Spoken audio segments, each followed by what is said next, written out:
নমস্কাৰ বন্ধু বান্ধৱীসকল, মোৰ চেনেলৰ অন্য এটি ভিডিঅ'লৈ আপোনালোকক সকলোকে আমন্ত্ৰণ জনাইছোঁ।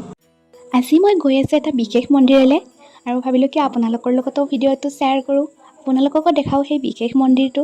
গতিকে বলকচোন যাওঁ সেই মন্দিৰটোলৈ, ভিডিঅ'টো স্কিপ নকৰাকৈ শেষলৈকে চাই থাকিব।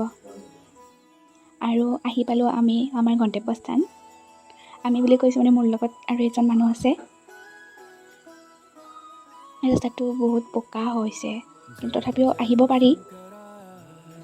আৰু হোৱা দেখিছেনে, তালৈকে যায় আৰু সকলোবিলাক দেখাম ক'ত কেনেকৈ কি কৰিছোঁ আমি।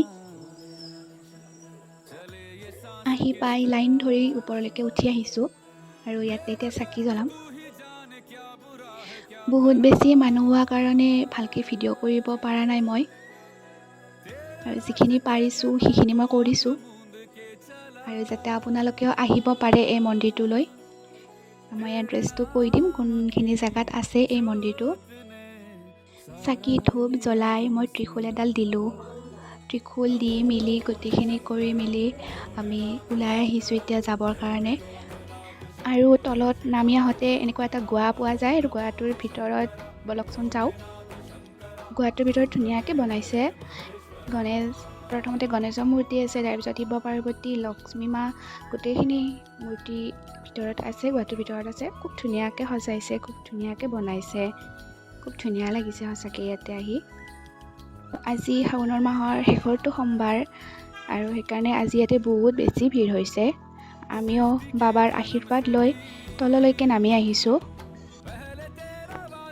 আৰু এইটো কথা আপোনালোকক জনাওঁ যে এই মূৰ্তিটো অসমৰ সৰ্ববৃহৎ শিৱ মূৰ্তি, আৰু এইটোৰ উচ্চতা হৈছে 91 ফুট। এই মন্দিৰটো আছে নলবাৰী খাৰজাৰা, আৰু নলবাৰী মেইন টাউনৰ পৰা 2 কিলোমিটাৰমান হ'ব মন্দিৰটোলৈকে। আপোনালোকে আহিব পাৰে, খুব ধুনীয়া লাগে মন্দিৰটোত আহি। বাবাই সকলোকে ভালে ৰাখক তাৰে কামনা কৰিলোঁ। আৰু আজি ভিডিঅ'টো ইমানখিনিতে শেষ কৰিলোঁ। নেক্সট ভিডিঅ'ত লগ পাই আছোঁ, বাই বাই।